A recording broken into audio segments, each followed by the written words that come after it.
2 সপ্তাহের কথা বলে দুদিনের মধ্যেই ইরানে হামলা চালালো যুক্তরাষ্ট্র। আন্তর্জাতিক মিডিয়ার হেড নিউজ হচ্ছে এটা। গত 19 জুন রাতে হোয়াইট হাউস জানিয়েছিল যে ইরানের বিষয়ে 2 সপ্তাহের মধ্যে সিদ্ধান্ত নেবেন মার্কিন প্রেসিডেন্ট। মানে 14 দিন সময় নিয়েছেন তিনি ইরানের বিষয়ে হামলা করবেন কি করবেন না, অথবা কী সিদ্ধান্ত নেবেন। এই ঘোষণার পর যুক্তরাষ্ট্রের স্থানীয় সময় 21 জুন 7:46 ইরানে সফলভাবে হামলা চালানো হয়েছে বলে দাবি করলেন ট্রাম্প।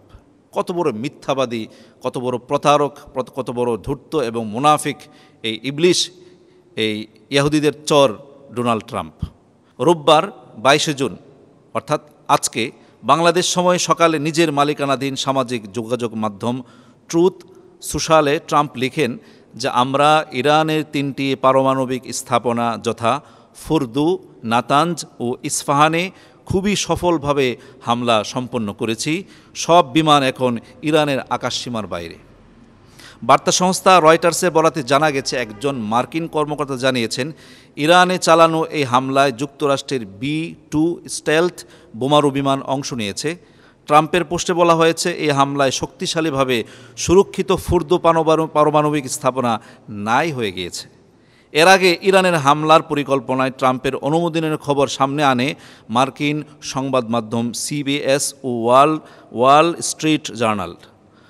19 জুন যুক্তরাষ্ট্রের একজন জ্যেষ্ঠ গোয়েন্দা কর্মকর্তার বরাতে CBS জানায় ইরানের ফোর্দো পারমাণবিক স্থাপনায় হামলার কথা ভাবছেন ট্রাম্প।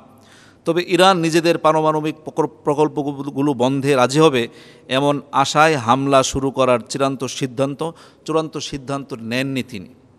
তারপরে গত বুধবার ইরান ইসরায়েল সংঘাতে জড়ানোর বিষয়ে হোয়াইট হাউসে ট্রাম্পকে প্রশ্ন করেছিলেন সাংবাদিকেরা। স্পষ্ট জবাবের দিকে না গিয়ে তিনি বলেছিলেন, আমি এটি করতেও পারি, নাও করতে পারি। ইরানে হামলার পরিকল্পনায় অনুমোদনের খবরের দিকে ইঙ্গিত করে পরে সামাজিক যোগাযোগ মাধ্যম ট্রুথ সোশ্যাল একটি পোস্ট দেন ট্রাম্প। তখন তিনি লিখেন, ইরান নিয়ে তার ভাবনা সম্পর্কে ওয়াল স্ট্রিট জার্নালের কোনো ধারণা নেই। অর্থাৎ সকাল একটা কথা বলে, বিকাল একটা কথা বলে, যা বলে তা কখনোই করে না, আর যা বলে না তাই করে। এটি আবহমান কাল থেকে আমরা কোরআনুল কারীমে পড়ে এসেছি, দেখে এসেছি ইহুদি এবং খ্রিস্টানদের চরিত্র। তারা বলে কি আমরা পৃথিবীতে শান্তি স্থাপন করছি। ও ইন্না কোরআনুল কারীমে সূরাতুল বাকারাতে এসেছে যে মুসলিহুন, আমরা পৃথিবীতে শান্তি প্রতিষ্ঠা করতে এসেছি। অথচ তারা হচ্ছে বিশৃঙ্খলতার হোতা। পৃথিবীর মধ্যপ্রাচ্যের একেবারে বিস্ফোরা হচ্ছে ইসরায়েল, আর ইসরায়েল হচ্ছে আমেরিকার মদতপুষ্ট একটি ঘাঁটি মাত্র। আজ 1 সপ্তাহ বা তার চেয়ে বেশি 8-9 দিন যাবৎ চলছে ইরান ইসরায়েল পাল্টাপাল্টি হামলা। এবার আমরা কোরআনুল কারীম থেকে প্রমাণ করব যে ডোনাল্ড ট্রাম্প যে একটা ইবলিশ, যে একটা শয়তান, এবং শয়তানের চরিত্র তার মধ্যে আছে। দেখুন কোরআনুল কারীমে আল্লাহ তাআলা সূরাত ইব্রাহিমের 22 নম্বর আয়াতে ইরশাদ করেছেন, ওয়াকালা আশ-শাইতানু লাম্মা কুদিয়াল আমরু ইন্নাল্লাহা ওয়া'আদাকুম ওয়া'দাল হাক্কি ওয়া ওয়া'আদতুকুম ফাআখলাফতুকুম ওয়ামা কানা লি আলাইকুম মিন সুলতান ইল্লা আন দা'আউতুকুম ফাস্তাজাবতুম লি ফালা তালুমুনি ওয়ালুমু আনফুসাকুম মা আনা বিমুসরিখিকুম ওয়ামা আনতুম বিমুসরিখি ইন্নী কাফারতু বিমা আশরাকতুমুনি মিন ক্বাবল ইন্নায-যালিমিনা লাহুম আযাবুন আলীম।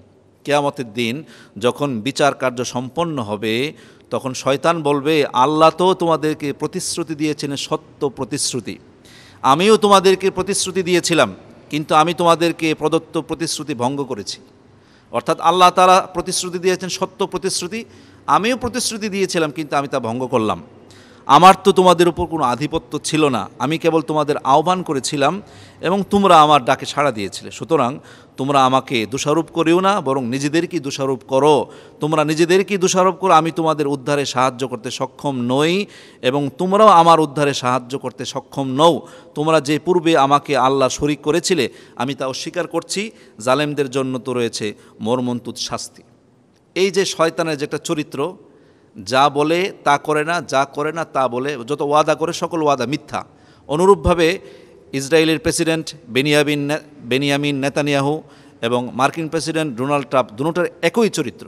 মুনাফিকের আলামত 3টি। হাদিস শরীফে এসেছে, রাসূলুল্লাহ সাল্লাল্লাহু আলাইহি ওয়াসাল্লাম বলেছেন, আয়াতুল মুনাফিকি সালাস, মুনাফিকের আয়াত তথা নিদর্শন আলামত হচ্ছে 3টি। 1 নম্বর হচ্ছে ইদা হাদ্দাসা কাযাবা, যখন কথা বলবে মিথ্যা কথা বলবে। যেমন ইসরায়েল এবং আমেরিকা, পৃথিবীর কোনো মিডিয়া, কোনো কোনো কিছুকে তোয়াক্কা না করে অনর্গল মিথ্যা বলে যাচ্ছে।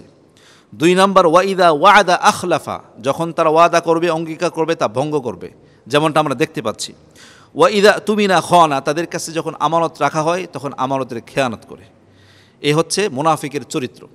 তো আজকে এই মুহূর্তে আমরা আল্লাহ তাআলার কাছে মুসলমানদের ব্যাপারে সাহায্য চাই এবং মজলুম নিপীড়িত যে জনপদ ফিলিস্তিনের গাজা এবং ইরান সহ পৃথিবীর যে কোনো প্রান্তে যেখানে মুসলমান নিগৃহীত নিপীড়িত রয়েছেন, আল্লাহ তাআলা মজলুমদেরকে বিজয়ী করুন এবং জালেমদেরকে পৃথিবী থেকে নিশ্চিহ্ন করে দিন, এই আশাবাদ ব্যক্ত রেখে আজকে আমরা আলোচনা শেষ করছি।